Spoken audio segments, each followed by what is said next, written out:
Yo, salut tout le monde, c'est Lortuma. Alors aujourd'hui, nouvelle vidéo, un nouvel essai en fait d'une moto que j'avais déjà pu essayer. D'ailleurs, je vous mets la petite pastille tout de suite si jamais vous voulez revoir mon périple avec Kawasaki quand j'avais essayé différents modèles à deux. Donc là, vous pouvez cliquer directement sur la petite pastille si vous voulez voir ça avant cet essai-là. Donc c'est une moto en fait que je connais déjà. On est sur la Kawasaki Ninja 400, donc le renouveau du petit Ninja 300 que Ange avait. C'est une moto que je connais déjà bien et qui m'avait déjà vraiment énormément étonné en Corse sur les routes à Virolo. Donc d'ores et déjà la team Puma, si actuellement tu es en train d'hésiter pour un Ninja 400, sache que dans cette vidéo là, fonce. La Ninja 400 c'est du pur bonheur pour le permis A2, ça je te le dis tout de suite. Alors on est sur un petit bicylindre 400 cm3 qui développe 45 chevaux, donc ce qui veut dire que vous n'êtes absolument pas bridé à la poignée. Il a largement ce qu'il faut. Alors déjà en accélération c'est clair et net. Vous allez prendre un 4 cylindres en A2. Déjà que le Ninja 300 en tenait déjà pas mal de 4 cylindres en A2, même tous d'ailleurs. Il faut savoir que Ninja 400 là leur met une grosse pilule, que ce soit en reprise, dans les tours, en accélération, enfin vraiment tout. Là il y a dessus, il n'y a pas de souci. L'avantage du Ninja 400 c'est qu'on est sur une moto qui est très facile à prendre en main, une agilité qui est déconcertante, 168 kg mais elle se met dans l'angle toute seule. L'avantage c'est que c'est une moto qui est assez basse, donc même le petit Davidou peut poser ses deux pieds au sol. Vraiment quand vous êtes de petite taille, le Ninja 400 c'est quand même top, parce que vous n'avez pas besoin entre guillemets d'appréhender le poids de la moto, ça se fait tout seul. Sinon cette petite Ninja 400, la position de conduite, on est comme le Ninja 300, c'est à dire qu'on est vraiment plus posé en position on va dire roadster, plus sur les fesses, très peu on va dire sur le guidon bracelet. Donc elle a un look de sportif, mais il faut savoir que quand on est dessus c'est un petit peu comme si on conduisait un roadster. Certes les guidons sont un petit peu bracelets, c'est des demi-bracelets, mais c'est pas transcendant. Bon allez, on va voir la 1, la 2, la 3. Alors les rapports sont assez longs. Pour ce qui est de la suspension arrière, elle ne se tasse pas énormément. Là où l'avant par contre mériterait d'être un tout petit peu durci, ça plongeote mais c'est pas dingo. On est toujours par contre à l'avant sur du monodisque en freinage, en durite classique. C'est vrai que l'agilité c'est dingue. Regardez ça, vous évitez tout en moins de 2 secondes. On va aller voir un petit peu le freinage, ce que ça donne. Hop, et on écrase. Pas nickel. Alors l'ABS a un petit peu tendance par contre à faire soulever un peu l'arrière. Vous avez vu l'arrière, j'ai un peu l'arrière qui a volé un petit peu. Donc essayez de mettre un peu de frein arrière pour asseoir la moto. En tout cas sous 5000 cette moto là n'a absolument rien. Au-dessus de 7000 ça commence à causer. Mais ce qui est vraiment bien c'est que c'est une moto qui ne nécessite pas le fait de jouer trop de la boîte de vitesse. Oh non, il flotte, non. Hop, on va s'arrêter et on va attendre que le grain passe. Et voici donc la petite Ninja 400 qu'on présente sous une belle pluie bretonne. Donc comme je vous disais, il y a un renouveau sur cette Ninja 400. Le look a été complètement bodybuildé. On a repris un petit peu la coque arrière du ZX10R. Vous voyez un petit peu pointu avec 2 lames de chaque côté. Le sabot aussi a été retravaillé. Vraiment cette moto, moi c'est un petit coup de cœur. Si moi j'étais un jeune permis à l'époque et que je devais partir sur une moto, ça aurait été MT-07 ou Ninja 400. Parce que la 07 c'est bien pour les wheelings tout ça, mais c'est vrai que la 400, l'avantage c'est qu'on n'est pas bridé les gars, ça c'est cool. Regardez un petit peu la face avant avec les feux allumés, elle est vraiment superbe, ça lui va super bien. De ce que j'ai pu lui demander, parce que j'avais pas pu essayer moi de nuit, il m'a dit que de nuit on voit vraiment super bien. Donc ça c'est un gros avantage. Et l'avantage d'ailleurs c'est qu'on est sur du LED, donc pas besoin de changer pour avoir des beaux feux blancs parce que c'est déjà d'origine. Et aussi autre chose, ça tiendra beaucoup plus longtemps dans le temps. Moi qu'est-ce que je viendrais lui mettre? Ça aurait été peut-être une petite bulle noire que je viendrais mettre. Je lui ai dit d'enlever les petits picots des cale-pieds parce que c'est la vaillante merde. Lui dessus il a eu un pack, il a eu le pack avec le capot de selle, la protection réservoir et le petit pot Accra. On n'est pas sur la ligne, on est le pot d'échappement Accra et il ne peut pas la déchicaner parce qu'on est sur les nouvelles normes on va dire, et c'est soudé en fait, il n'y a plus de vis, c'est fini. Si vous voulez déchicaner, il faut dérifter, venir couper, installer un système de vis, enfin bon la galère quoi. Sinon cette petite moto a un réservoir de 14 litres, là où le Ninja 300 avait 17 litres. Ange faisait entre 350 et 400 km avec son plein, on va dire 300 en bourrinant avec le Ninja 300. Là on est descendu en termes de réservoir, on a 14 litres de réservoir, et par contre avec celui-ci il m'a dit qu'il faisait pas plus de 300 km avec, donc forcément c'est normal, on a moins de litres, on a une moto qui a une cylindrée de moteur plus grosse et on a plus de chevaux, donc forcément ça consomme un peu plus, mais quand même 300 km avec un 400 et 14 litres de réservoir, quand tu passes à la pompe ça fait plaisir. Sinon le feu arrière, quant à lui, moi je le trouve assez beau, assez bien fini. On est vraiment sur une petite coque arrière relativement fine. Par contre, ce que je remarque ici là, c'est que vous avez un petit crochet là, un petit crochet là. Je pense que c'est pour venir accrocher, si vous voulez, une araignée, ce qu'on appelle à l'arrière de la moto, si vous avez un casque à mettre, etc. D'ailleurs, en parlant de casque, les gars, j'en vois souvent qui viennent mettre le casque au niveau du bras. Les gars, arrêtez tout de suite. Vous vous cassez la gueule, vous vous pétez un bras direct, mais genre direct. Si vous avez un passager à prendre et qu'il n'est pas là, mettez votre casque accroché avec une araignée à l'arrière de la moto. Si vous savez pas ce que c'est, vous tapez araignée casque moto sur Google et vous verrez très bien ce que c'est. Ça coûte rien du tout et ça vous évitera un bras si vous vous cassez la gueule. Sinon, ce petit 400, l'avantage qu'il y a surtout, c'est qu'on est sur un entretien,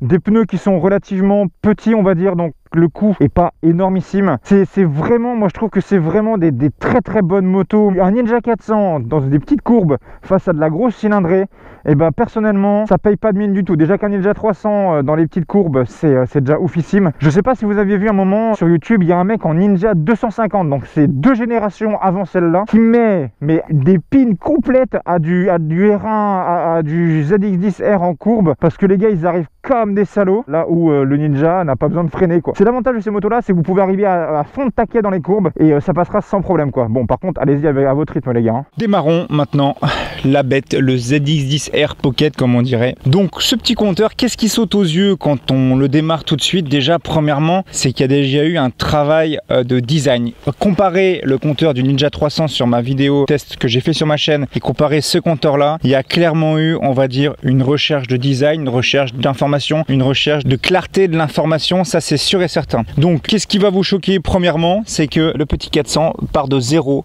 jusqu'à 15 000. Alors dites-vous que 15 000 c'est utopique, d'accord? À partir de 11-12 000, il y a quasiment plus rien du tout, d'accord? Cette moto là comporte plusieurs petits voyants à gauche. Vous avez le voyant ABS, le voyant moteur, le voyant neutre, vous avez le voyant plein phare, mais là on le voit pas, qui est juste au-dessus du petit bouton N vert. Vous avez le clignotant gauche en haut à gauche et en haut à droite le clignotant droit. Vous n'avez pas de bouton warning sur cette moto là, ce qui est un petit peu dommage parce que c'est intéressant quand on fait du remont de fil. Sinon vous avez 2 petits cadrans numériques. Le petit cadran numérique qui est dans le contour, vous allez avoir l'heure et l'indicateur de rapport engagé, donc ce qui est pas trop dégueulasse pour une moto de cette cylindrée là. C'est toujours intéressant de savoir dans quel rapport on est. Et ensuite sur la droite, donc vous avez la vitesse en plein milieu. Au-dessus vous allez avoir la possibilité avec le bouton en haut à gauche de bouger plusieurs informations. Donc vous allez avoir l'odo, donc la moto actuellement à 1469 km, le trip A, le trip B. Ensuite vous allez avoir d'autres informations sur le bouton du bas qui va vous changer en bas à droite. Vous allez avoir donc votre consommation moyenne 4,5 litres. Là vous avez votre consommation instantanée et on revient ici. Donc vous avez 3 informations en haut, 3 informations en bas. Vous avez 2 jauges numériques.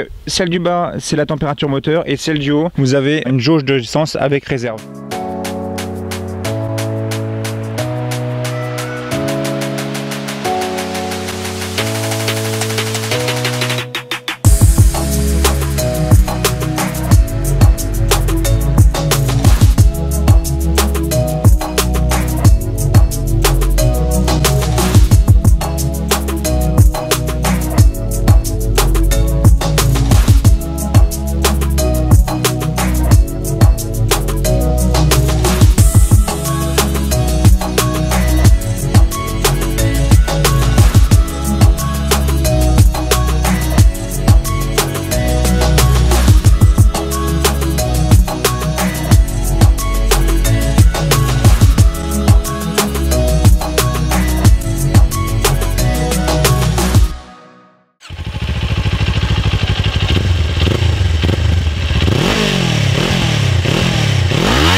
Alors le temps que je me rééquipe en faisant des petits points de vue sur la moto, j'ai oublié de vous parler de 2-3 choses. Le frein avant et le frein arrière, on est sur du Nissin. Donc comme je vous le disais, le freinage est relativement intéressant sur cette moto là. Il n'est pas transcendant, mais il vous freine la moto relativement bien. L'avantage, voilà, c'est que vous avez une suspension arrière assez rigide. L'avant par contre, elle n'est pas réglable, mais mérite quand même d'être un petit peu plus durcie. Et j'ai remarqué quelque chose, je ne sais pas si vous voyez, le design de la jante avant, je le trouve vraiment super beau avec ces 5 bâtons. L'avantage c'est que c'est relativement simple simple, on va dire, à nettoyer, quoique vous avez quelques petits recoins qui doivent être un petit peu galères quand même aussi. Donc on va remonter sur la belle, on enlève les pleins phares, testons l'angle de braquage. Oh bah c'est relativement intéressant, sans problème, même ça va. Puis comme c'est une moto super basse, franchement c'est tellement simple. Alors, est-ce que ça well? Je sais que ça avait un peu de mal avec le Ninja, mais vraiment beaucoup de mal avec le 300. Oh, il y a possibilité.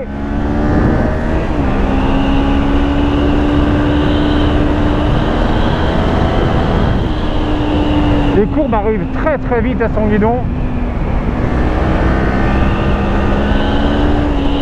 Ouais, son terrain de jeu, c'est les courbes, hein, celle-là, hein, ça c'est sûr. C'est un plaisir. Mais ce qui est fun, vraiment, moi, c'est pour ça que je vous conseille de plus en plus de partir, soit sur du bicylindre, soit sur du mono, si jamais vous roulez pas énormément, ou alors sur la petite 300 ou la petite 400 de ce style-là. Parce que l'avantage, c'est que les gars, vous n'êtes pas bridés à la poignée. C'est-à-dire que, vous voyez, vous pouvez vraiment ouvrir les gaz en grand. Vous n'avez pas la poignée bridée, le moteur s'exprime à 100%. Et au moins, l'avantage, c'est que à certains, ça vous dira pas putain, la moto se traîne, faut que je la débride. Non, parce qu'elle est déjà en full.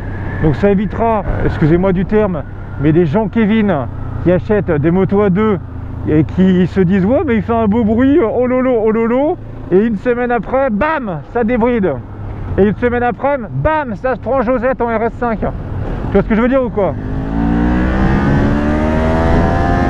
Alors ça rupte à combien? Ça rupte à 13 000.